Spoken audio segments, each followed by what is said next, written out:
Welcome! In front of me is a Redmi Note 13 Pro, and today I'll show you how you can put this device into recovery mode.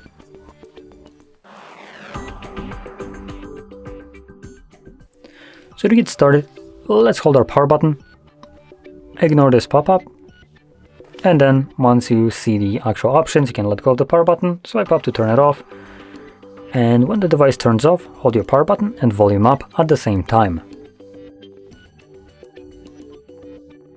There we go.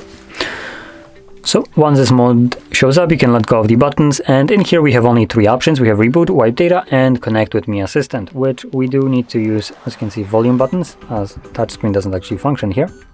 So you use volume buttons to navigate and power button to confirm whatever is selected. Now under wipe data, we have only wipe data, no wipe cache partition accessible on here. Anyway, I'm gonna select the first option, reboot to system now, which takes me back to Android. Obviously just a way of leaving this mode. And as you can see, we are now back in Android. So if you found this very helpful, don't forget to hit like, subscribe, and thanks for watching.